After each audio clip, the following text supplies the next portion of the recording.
नमस्कार दोस्तों, नवरात्रि का दूसरा दिन माँ ब्रह्मचारिणी का दिन होता है। तो नवरात्रि के दूसरे दिन तप की देवी माँ ब्रह्मचारिणी की पूजा कैसे करनी चाहिए, उसकी क्या विधि है और उसकी क्या कथा है, आज हम सब इसी के ऊपर चर्चा करेंगे।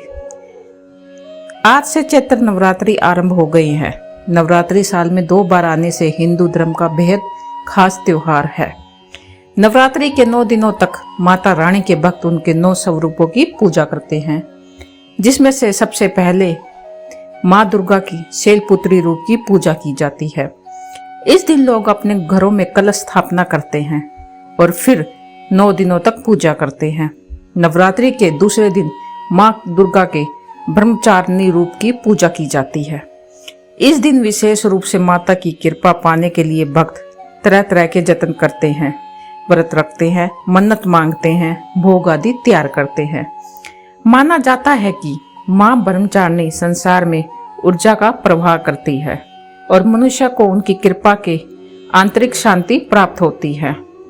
पौराणिक कथाओं के अनुसार माँ ब्रह्मचारिणी तप की देवी है, जिस कारण उनका नाम ब्रह्मचारिणी पड़ा। तो चलिए सुनते हैं इसकी क्या पूजा विधि है और इसकी क्या कथा है। तो माँ ब्रह्मचारिणी की पूजा विधि, लेकिन नवरात्रि के दूसरे दिन माँ ब्रह्मचारी के रूप को पूजा जाता है। ब्रह्मा का मतलब तपस्या, तो वही चारिणी का मतलब आचरण करने वाली। इस तरह ब्रह्मचारिणी का अर्थ तप का आचरण करने वाली है।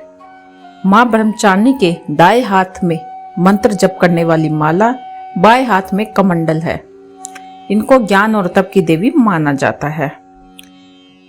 साथ ही साथ माँ ब्रह्मचारिणी की क्या पूजा विधि है, सुनते हैं। माँ ब्रह्मचारिणी की पूजा करने के लिए सबसे पहले ब्रह्म मुहूर्त पर उठकर स्नान कर ले। पूजा के लिए सबसे पहले आसन बिछाएं। इसके बाद आसन पर बैठकर माँ की पूजा करें। इसके बाद माता को फूल, अक्षत, रोली, चंदन आदि चढ़ाएं। ब्रह्मचारिणी को माँ को भोग स्वरूप पंचामृत चढ़ाएं। इसके साथ ही मिठाई का भोग लगाएं। इसके साथ ही माता को पान, सुपारी, लौंग अर्पित करें। इसके उपरांत देवी ब्रह्मचारिणी माँ के मंत्रों का जाप करें और फिर माँ की आरती जरूर करें। तो चलिए सुनते हैं माँ ब्रह्मचारिणी की कथा को भी। पौराणिक मान्यताओं के अनुसार देवी ब्रह्मचारिणी ने पर्वतराज हिमालय के घर पुत्री के रूप में जन्म लिया। उस समय भगवान शंकर को पति के रूप में पाने के लिए नारद जी की सलाह पर उन्होंने बेहद ही कठोर तपस्या की थी। इस तपस्या के चलते ही उनका नाम ब्रह्मचारिणी पड़ा।